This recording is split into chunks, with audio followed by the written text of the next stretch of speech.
Hello dear student, welcome back to my channel. Let's study about drugs में। तो कैसे हैं आप सब लोग? आई होप आप सभी बहुत अच्छे होंगे। तो आज से हम स्टार्ट करने वाले हैं अपने थर्ड सेम के फार्मास्यूटिकल ऑर्गेनिक केमिस्ट्री सेकेंड को, जिसमें फर्स्ट यूनिट है हमारी बेंजीन एंड इट्स डेरिवेटिव्स। तो बने रहिए इस वीडियो में हमारे साथ और इसके नोट्स हम आपको टेलीग्राम में प्रोवाइड कर देंगे। तो चलिए स्टार्ट करते हैं हम इंट्रोडक्शन से। All organic compounds are classified into two broad categories. First one is aliphatic compounds, second हमारा aromatic compounds. ऑर्गेनिक कंपाउंड्स को हमने दो पार्ट में डिवाइड कर रखा है, एक तो एलिफैटिक और एक aromatic.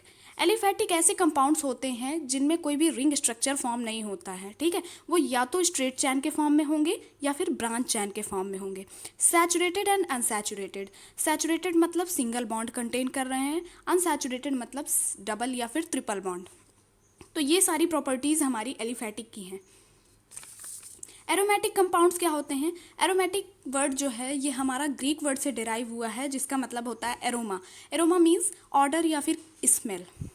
The term aromatic compounds was first introduced by Kekule to classify benzene and its derivatives. जो एरोमेटिक टर्म है इसको सबसे पहले हमारे केकुले ने इंट्रोड्यूस किया था, जिसमें उन्होंने बेंजीन और उनके डेरिवेटिव्स को क्लासीफाई किया था। Aromatic compounds stand for the whole series of compound which contain one or more benzene rings in their molecule. Aromatic compounds की ऐसी सीरीज है जिसमें मॉलिक्यूल में एक या एक से ज़्यादा बेंजीन रिंग कंटेन करता है, वही हमारे एरोमेटिक कंपाउंड्स होते हैं। इंट्रोडक्शन के बाद देखेंगे हम बेंजीन। बेंजीन एक कलरलेस लिक्विड है जो कि पेट्रोलियम प्रोडक्ट से बना हुआ है, ठीक है। That's why it smells like petrol और गैस।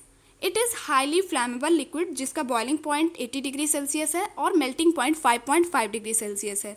ये हमारे वाटर में इंसॉल्यूबल होता है, अल्कोहल, ईथर या फिर क्लोरोफॉर्म में सॉल्यूबल होता है। A precursor used in the production of plastics, drugs, synthetic rubber, dyes, detergents etcetera.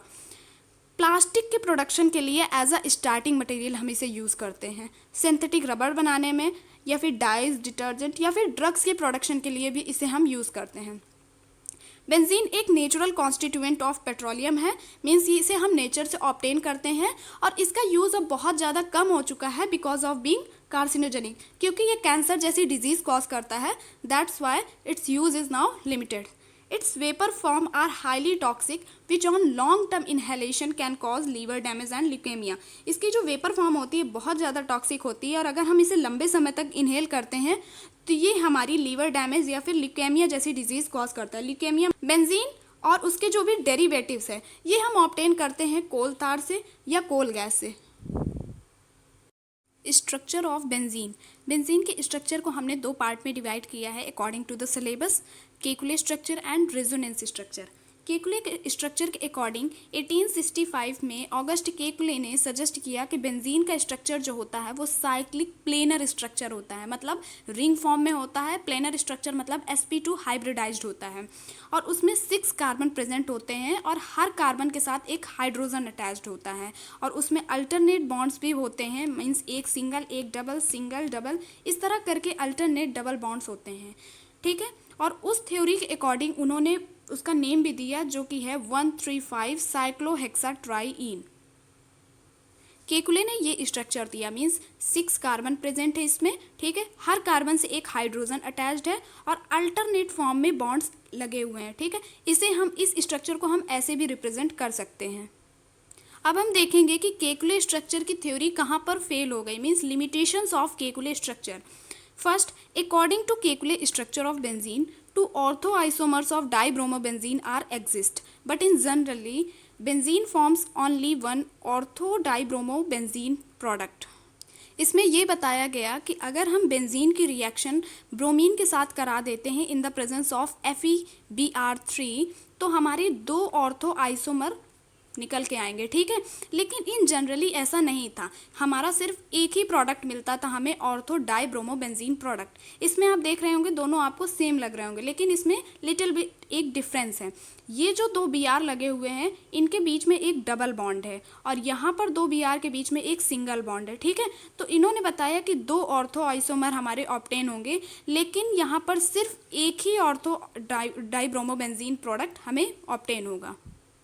Second ये कि केकुले जो हैं उन्होंने ये नहीं बताया कि बेंजीन जो है एडिशन रिएक्शन क्यों नहीं करता है बाकी जैसे सारे एल्कीन्स करते हैं, तो ये बताने में, ये एक्सप्लेन करने में वो फेल हो गए।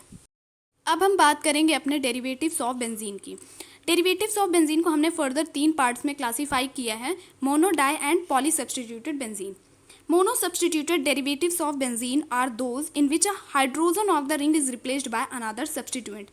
Means कोई भी बेंजीन रिंग है उसके एक हाइड्रोजन को अगर हम किसी दूसरे सब्सटीट्यूएंट से रिप्लेस कर दें तो वो हमारा हो जाता है मोनो सब्सटीट्यूटेड बेंजीन। जैसे ये बेंजीन रिंग है, इसके एक हाइड्रोजन को हमने रिप्लेस कर दिया है क्लोरीन से, तो ये हमारा हो गया mono substituted benzene. Di substituted ring हमारे क्या होते हैं, इसमें कोई भी बेंजीन रिंग है अगर उसमें कोई 2 सब्सटीट्यूएंट लगे हुए हैं, जैसे इसमें ब्रोमीन Br जो है 2 लगे हुए हैं, ठीक है, तो इसके 3 पॉसिबल आइसोमर तैयार होंगे। मींस इसके 3 आइसोमर तैयार होंगे और वो पोजीशन बेस्ड पर होंगे। मींस एक ऑर्थो पोजीशन पर, एक मेटा पोजीशन पर और एक पैरा पोजीशन पर, ठीक है। थर्ड है हमारा पॉली सब्सटीट्यूटेड बेंजीन। किसी भी बेंजीन रिंग में अगर 3 या 3 से ज़्यादा सब्सटीट्यूएंट ऐड हैं तो उसकी पोजीशन को हम डिनोट करेंगे नंबरिंग वाइज, ठीक है। जैसे इसमें 3 सब्सटीट्यूएंट हमारे ऐड हैं तो हम नंबर वाइज इसकी नेमिंग करेंगे, लाइक 1 2 3 4 5 6। तो 1 पर एक ब्रोमीन लगा हुआ है, एक ब्रोमीन हमारा ऐड है 2 पर और तीसरा ब्रोमीन हमारा कनेक्ट है, इस पर अटैच्ड है 4 नंबर पर। तो इसकी नेमिंग हम कैसे करेंगे, 1 2 4 ट्राई, क्योंकि 3 है ना, तो ट्राई और ब्रोमो, ब्रोमीन के लिए क्या लगाएंगे, ब्रोमो और बेंजीन, ठीक है। तो 1 2 4 ट्राई ब्रोमो बेंजीन इसकी नेमिंग होगी। तो ऐसे सब्सटीट्यूएंट हमारे क्या होते हैं, poly substituted benzene. Kekule theory हमारी फेल हो गई, तब आई हमारी रेजोनेंस थ्योरी। रेजोनेंस थ्योरी क्या है वो हम देखते हैं। यहाँ पर बेंजीन में जो हमारा रेजोनेंस होता है तो बॉन्ड का मूवमेंट होता है, तो वो एक्चुअल में इलेक्ट्रॉन का मूवमेंट होता है, तो वही इलेक्ट्रॉन का डीलोकेलाइजेशन या मूवमेंट क्या कहलाता है, रेजोनेंस कहलाता है, ठीक है। When a single Lewis structure is not able to explain the property of molecule, जब कोई सिंगल लुईस स्ट्रक्चर किसी भी मॉलिक्यूल की प्रॉपर्टी को एक्सप्लेन करने में इनकैपेबल होता है, तो क्या होता है, हमें 2 या 2 से अधिक स्ट्रक्चर की ज़रूरत होती है, वही हमारे रेजोनेंस स्ट्रक्चर होते हैं। रेजोनेंस स्ट्रक्चर हमारे हाइपोथेटिकल स्ट्रक्चर होते हैं, ठीक है। एक्चुअल स्ट्रक्चर जो होते हैं वो रेजोनेंस हाइब्रिड होता है। ये है हमारे रेजोनेटिंग स्ट्रक्चर जो कि हाइपोथेटिकल होते हैं, ठीक है। यहाँ पर क्या हो रहा है, बॉन्ड का मूवमेंट हो रहा है, जैसा कि हमने कहा इलेक्ट्रॉन का मूवमेंट हो रहा है। तो क्या है, ये बॉन्ड पहले इधर था, अभी मूवमेंट हुआ इसका तो ये इस तरफ आ गया। इसी तरह हमारे सभी में होता रहता है, ठीक है। तो इसे हम क्या बोलते हैं, रेजोनेटिंग स्ट्रक्चर। और ये जो लास्ट में फॉर्म हुआ ये हमारा रेजोनेंस हाइब्रिड है। ये क्या होता है, सबसे स्टेबल फॉर्म होती है, ठीक, इसको हम ब्रेक नहीं कर सकते हैं, तभी हमारी एडिशन रिएक्शन नहीं होती। एडिशन रिएक्शन कब होती है, जब हम डबल बॉन्ड को ब्रेक कर दें और उसमें बहुत सारी एनर्जी की ज़रूरत होती है, और यहाँ पर क्या है, एनर्जी बहुत कम है और बहुत ज़्यादा स्टेबल है, ठीक। तो ये हमारे एक्चुअल स्ट्रक्चर होते हैं। ये टॉपिक हमारा एग्जाम पॉइंट ऑफ व्यू से बहुत ज़्यादा इंपॉर्टेंट है। इसमें हमारे 2 तरह के एविडेंस भी दिए गए हैं। एविडेंस मतलब सबूत, एक एनालिटिकल और दूसरा हमारा सिंथेटिक एविडेंस। देखते हैं एनालिटिकल एविडेंस हमारा क्या होता है। फर्स्ट है हमारा मॉलिक्यूलर फार्मूला। जब एलिमेंटल एनालिसिस की गई और मॉलिक्यूलर वेट का डिटर्मिनेशन किया गया तो हमारे बेंजीन का फार्मूला निकल के आया C6H6।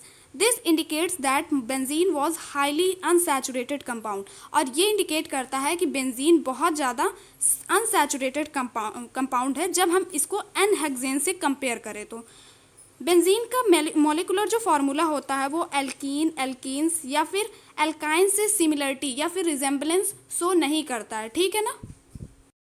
सेकेंड एविडेंस है हमारा synthetic evidence. Benzene could be constructed as a straight chain और रिंग कंपाउंड हैविंग डबल और ट्रिपल बॉन्ड। बेंजीन को हम बना तो सकते हैं स्ट्रेट चैन या रिंग कंपाउंड के फॉर्म में जिसमें डबल या ट्रिपल बॉन्ड हो, लेकिन बेंजीन एल्कीन या एल्काइन की तरह बिहेव नहीं करेगा। बेंजीन की रिएक्शन जब हम कराएंगे Br in the presence of carbon tetrachloride या फिर हम KMnO4 पोटेशियम परमैंगनेट से या फिर H2SO4 की प्रेजेंस में, तो क्या होगा, ये कोई भी रिएक्शन नहीं देंगे। तो ये हमारी बेंजीन की रिएक्शन इन तीनों के साथ हो गई। इनके साथ ये कोई भी रिएक्शन नहीं देंगे और कोई भी कलर फॉर्म नहीं करेंगे। अब हम देखेंगे एविडेंसेस फॉर साइक्लिक स्ट्रक्चर। क्या एविडेंस है कि बेंजीन का जो स्ट्रक्चर होता है वो साइक्लिक होता है, ठीक है। तो फर्स्ट है हमारी सब्स्टिट्यूशन ऑफ बेंजीन। बेंजीन का सब्स्टिट्यूशन में हम देखेंगे कि बेंजीन की जब रिएक्शन हम ब्रोमीन के साथ कराते हैं इन द प्रेजेंस ऑफ FeBr3 तो क्या फॉर्म होता है प्रोडक्ट, मोनोब्रोमोबेंजीन। पिछली हमने केकुले थ्योरी में क्या देखी थी कि 2 आइसोमर हमारे बन रहे थे, तो वो गलत हुआ था वहाँ पर, ठीक है। वहाँ पर वो उसका लिमिटेशन आ गया था। यहाँ पर क्या है, एक मोनोब्रोमो बेंजीन हमारा फॉर्म हो रहा है। तो इससे ये प्रूव होता है कि अगर बेंजीन का साइक्लिक स्ट्रक्चर है तो हर कार्बन के साथ एक हाइड्रोजन जरूर अटैच्ड होगा।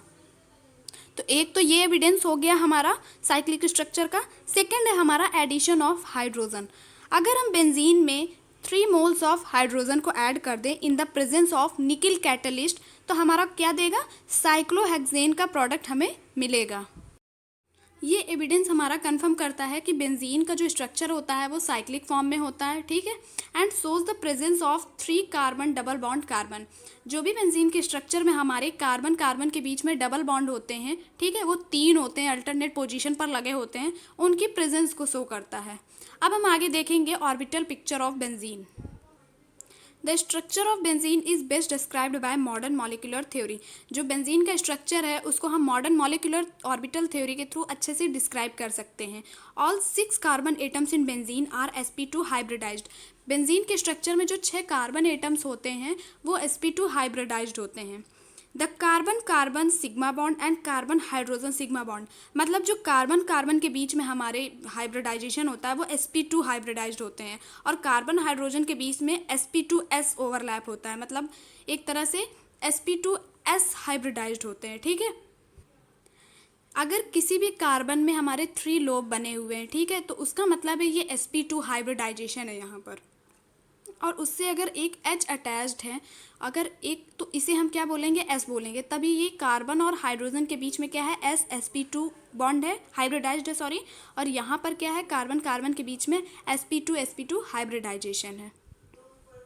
कार्बन और हाइड्रोजन एटम के बीच में, अगर बेंजीन में कार्बन और हाइड्रोजन एटम जो प्रेजेंट है ये एक सेम प्लेन पर प्रेजेंट होता है, ठीक है। और इनके बीच का जो बॉन्ड एंगल होता है, मीन्स कार्बन हाइड्रोजन और कार्बन कार्बन के बीच का जो बॉन्ड एंगल होता है वो कितना होता है, 120 डिग्री होता है। लास्ट पार्ट है हमारा aromaticity, Huckel's rule. Aromaticity is defined as property of the sp2 hybridized planar rings which enhances the stability of a molecule due to delocalization of pi electrons।